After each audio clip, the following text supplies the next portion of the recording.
আলাইকুম বন্ধুরা, কেমন আছেন আপনারা? আশা করি আপনারা সবাই ভালো আছেন। গতকাল রাতে হঠাৎ করে আমার বন্ধু ইয়াচিন আমাকে কল দিয়ে বলে যে 14 তারিখ ওদের একটা প্রোগ্রাম আছে, যেখানে 100 থেকে 150 গ্লাসের মতো জুস বানাতে হবে।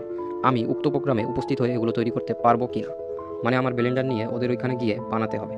তো আমি বললাম 100-150 কেন, 400-500 হলেও পারবো, সমস্যা নেই। তো যেমন কথা তেমন প্রস্তুতি নিয়ে সকাল 11টার সময় চলে গেলাম মক্ষিতপুর রেলওয়ে স্টেশনে। গিয়ে দেখি অলরেডি ওখানে অনেক ভিড় জমে আছে। বিভিন্ন মানুষ সকাল সকাল এসে ওখানে বিভিন্নভাবে সময় কাটাচ্ছে। আর এক ভাই নিজেকে টাইগার শোয়েবের চাইনিজ ভার্সন বানিয়ে নিয়ে চলে এসেছে। তো আজকে মূলত মকসিদপুর রেলওয়ে স্টেশনের উদ্বোধনী অনুষ্ঠান, যার প্রধান অতিথি ছিলেন গোপালগঞ্জ 1 আসনের এমপি মহোদয়। যত ট্রেনই এই লাইনে চলাচল করবে, প্রতিটা ট্রেনই এই লাইনে এখানে স্টপেজ থাকবে। ধন্যবাদ মহোদয়। তো বাহিরে তারা তাদের কার্যক্রম চালিয়ে যাচ্ছে, আর আমি আমার কাজ ভিতরে করছি।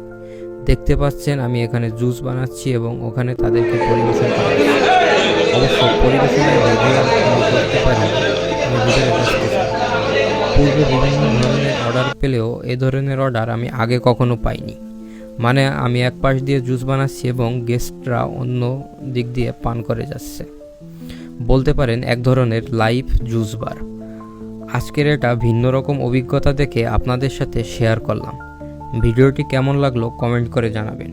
এবং আপনাদের জন্য একটি মেসেজ, যদি কেউ কোনো অনুষ্ঠানে এ ধরনের লাইভ জুস বার দিয়ে অতিথিদের আপ্যায়ন করতে চান, তাহলে আমার সাথে যোগাযোগ করতে পারেন। ধন্যবাদ।